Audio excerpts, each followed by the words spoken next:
বারবারই যারা তরুণ ব্লগার রয়েছেন এবং যারা তরুণ অ্যাক্টিভিস্ট রয়েছেন তাদের মুখ থেকে আমরা বারবারই শুনতে পাচ্ছি যে এই 40 বছরের জঞ্জাল আমরা অপসারণ করতে চাই, এই 40 বছরের ভুল আমরা শুধরে নিতে চাই। ডক্টর পিনাকি ভট্টাচার্য আছেন আমাদের সাথে।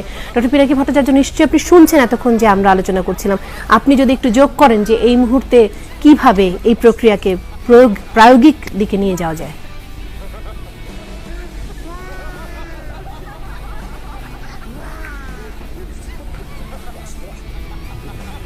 ডক্টর পিনাকি ভট্টাচার্য শুনতে পাচ্ছেন? দেখুন, এই আমাদের তরুণ প্রজন্মের এই আন্দোলনের এটা নিয়ে যে আলোচনাটা হচ্ছে সেটা নিশ্চয়ই একটা একাডেমিক দিক আছে, সেটা একাডেমিশিয়ানরা আলোচনা করবেন, আইনজ্ঞরা আলোচনা করবেন, কিন্তু সবচেয়ে গুরুত্বপূর্ণ সেটা হচ্ছে এটার আবেগের দিকটাকে অনুধাবন করা। যেই দাবিটা এসছে জামাত ইসলামের রাজনীতি নিষিদ্ধ করার, একটা জিনিস বুঝতে হবে, Jamaat was not a major collaborator, Jamaat was part of East Pakistan provincial government. তারা 4টা মন্ত্রী ছিল, commerce, revenue, industry and education. 4টা মন্ত্রী নিয়ে ইস্ট পাকিস্তান প্রভিন্সিয়াল গভর্নমেন্ট যারা গণহত্যা চালিয়েছে, যারা সেই আর্মিকে, পাকিস্তান বর্বর আর্মিকে নেতৃত্ব দিয়েছে, সেই সরকারের পার্ট ছিল জামাত ইসলাম। সো সেই গণহত্যার, মুক্তিযুদ্ধের সময়ের গণহত্যার সমস্ত অপরাধের নৈতিক এবং বাহ্যিক ব্যবহারিক দায়িত্ব এই সংগঠনটাকে নিতেই হবে, এবং এটাই আজকে বাংলাদেশের তরুণ প্রজন্মের দাবি।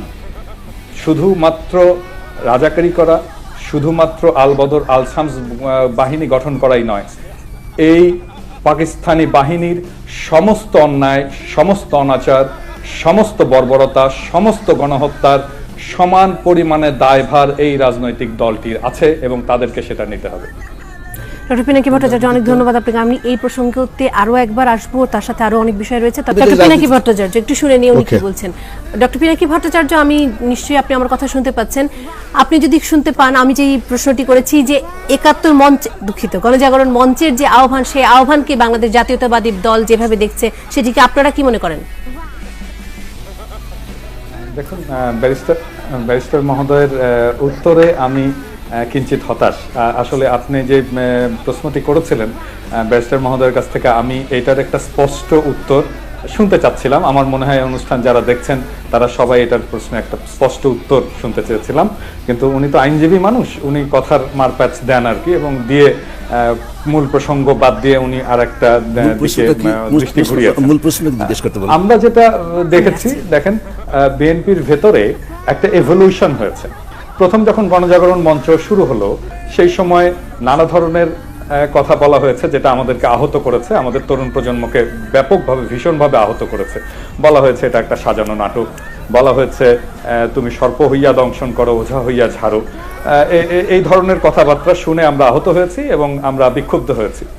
তারপরে একটা সময় দেখা গেল যে বিএনপির স্থায়ী কমিটি, সর্বোচ্চ যেটা নীতি নির্ধারণী কমিটি, সেই নীতি নির্ধারণী কমিটি থেকে এই আন্দোলনকে স্বাগত জানানো হলো, যেটাকে আমরা সবাই অ্যাপ্রিসিয়েট করলাম। আমরা বললাম যে হ্যাঁ, যদিও সেটার সাথে ওনারা বেশ কিছু দাবি যুক্ত করে দিয়ে বললেন যে এই দাবিগুলো গণজাগরণ মঞ্চ থেকে তোলা হোক, সেটার প্রসঙ্গে আমাদের বারবার জবাব আমরা দিয়েছি, এবং এ প্রসঙ্গে আমার মনে হয় এটা নিয়ে বিস্তারিত আলোচনার দাবি রাখে না।